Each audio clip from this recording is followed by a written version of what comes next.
rappelle qu'on a eu une commission paritaire régionale de l'emploi le 4 février où on nous a annoncé encore 1500 suppressions d'emplois.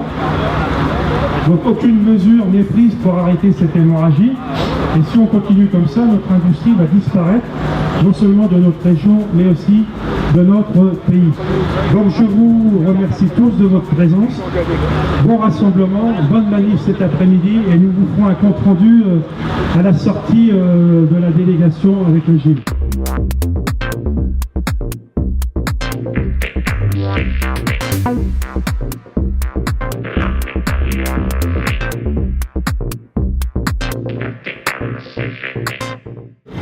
Donc, bien sûr, on a tablé en première partie sur les salaires et l'emploi. Donc, bien sûr, c'est comme d'habitude, hein, sur l'emploi, on est tous unis, il faut faire des efforts. Sauf que derrière, l'opposition capital-travail, c'est bien là qu'elle s'exprime. En termes de dividendes, ils ne veulent pas s'exprimer. En gros, les efforts, c'est pour les salariés, les dividendes, c'est pour les actionnaires. Tout va bien.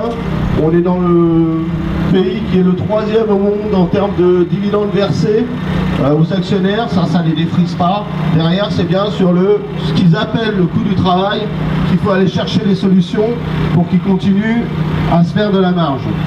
Donc déjà, on sait très bien que pour la négociation de lundi, ils ont dit qu'ils avaient un bureau, qu'ils allaient voir exactement de combien ils allaient proposer l'augmentation des minima garantis de la région parisienne. Mais ne nous leurrons pas, en Seine-et-Marne, on vient de terminer cette négociation à 1,2, ce que nous considérons à la CGT comme un acompte, et on a demandé directement la réouverture des minima garantis pour derrière obtenir de réelles avancées en termes salariales.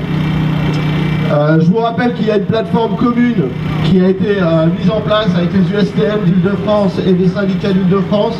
L'idée, c'est d'aller au débat avec les salariés sur cette base-là. Juste un exemple de négociation salariale, il y a un camarade qui est là, qui est de la SILEC à Montreux. Les NAO ont été signés par la CFTC et FO. Les rallonges viennent de tomber, les salariés sont prêts à se foutre en grève pour demander la réouverture des NAO. La CGT a extrait le coût du capital dans cette boîte-là.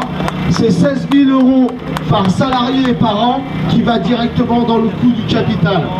16 000 € en termes de jours, c'est quand même pas mal de jours travaillés. Et bien sûr, toujours le même discours, il n'y a pas de sous, il y a ceci, il y a cela.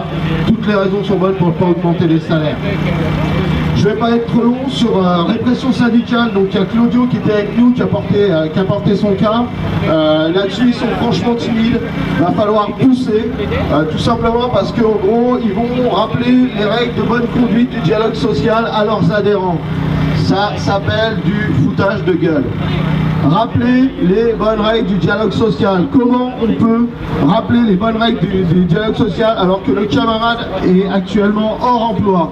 Comment on peut rappeler les bonnes règles du dialogue social alors que les camarades sont sanctionnés, discriminés chaque jour?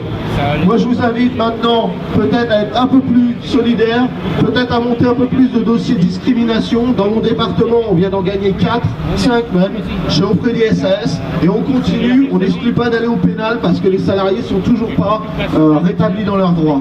Donc voilà, moi je pense que être solidaire, construire des revendications avec les salariés en termes de salaire, mais aussi d'emploi, de conditions de travail. Comme d'habitude, on lâche rien. Lundi, premier round des négociations des minima garantis. Moi je vous invite à mettre partout en débat avec les salariés la nécessité d'ouvrir des négociations sur ce qui les intéresse, conditions de travail, salaire, emploi, et d'y aller. On lâche rien comme d'habitude. Merci.